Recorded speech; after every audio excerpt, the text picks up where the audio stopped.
First of all, I will remind you the French context, which is quite different from others. First of all, we have a very comprehensive social protection system, quite above the floor, with some lacks and some failures in our system, but we have universal health insurance, we have a minimal income for almost all the population, we have family allowances, we have a pension system. And the result is that we have a very high level of social expenditures, less than 30% of our GDP, which is quite high. But we also have a quite high level of unemployment, above 10% of the active population right now. We also have a fraction of the population living under the poverty threshold, which is quite high compared to other poverty thresholds. The level of unemployment is even higher among the young population, with many precarious jobs. Before having a real job, they have to wait until 25 or 26. The proportion of the young people living under the poverty threshold is higher than the average population, and, which is a result of this data, I guess, young people in France have a very pessimistic feeling about it. And some people said, well, it's a pity because during the military service, they learn respect, values, collective work, and so on. So we created a non-military, civil service on a voluntary basis for male and female, and we had a tremendous success. So when we propose assignment to young people, we have more young people that we can accept. And it's interesting because it's not orthodox, it's not a good manner to make policies. Usually, you've been told one instrument, one objective. We took one instrument with many objectives, with many purposes. Foster engagement. It's good to have young people who want to be committed in the society. Support for non-for-profit projects. NGOs who want to develop a project can have voluntary young people to help them. Increase employability. If you have this first experience, you will increase your employability. Mix young people from different backgrounds, rural and urban, with degrees and without degrees, from poor origin or from rich origin, and successful or unsuccessful. We give them a first experience, and we convey them social and civic values.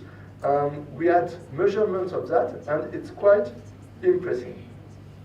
So, by this policy, we serve other policies, since reducing school dropout, for instance, which is a huge problem in France and in Europe in general, because we propose to young people, when they threaten to drop out, to make their voluntary service.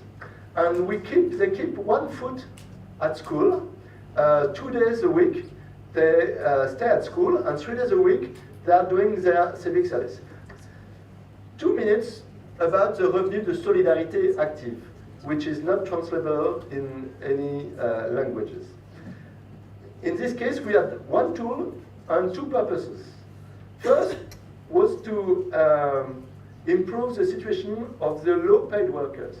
In France, we have a minimum wage, as I said before, but you can be a part-time worker, especially when you're a woman, and especially when you're alone with children. You can not choose to be a part-time worker, but to be obliged. You can also be a full-time worker with children, and when you divide your total income by all the people in your household, you'll be under the poverty threshold. And we have an increasing number of working poor. So we have to find a solution. We can't increase the minimum wage, because otherwise you will put people to unemployment. So we have to find an additional income specific to these people.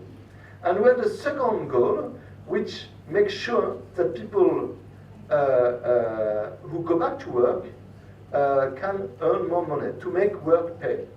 Because when you are in a country with a minimum income, which is half of the minimum wage, 500 euros per month, if you take a job,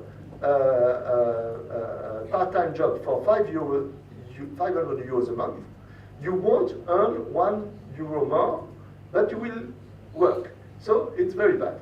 So we had to find a situation to ensure people who are unemployed at the minimal income that they will earn more money if they go back to work, even for 1 hour, and more if possible. So we designed a system which is very close to a system which is well known by economists, which is an income tax, negative income tax credit system, in which you have positive tax system. The more you earn money, the more you pay taxes. You have a negative income tax system. The less you earn money, the more you receive benefit, and it's proportional, it varies, and the reduction of your allowances is lower than the increase of your income thanks to your work.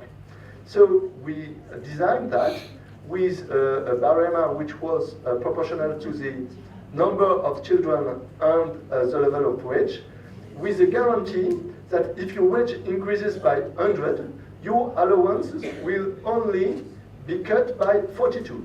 So if you earn 100 euros more, you will keep 58 in your pocket.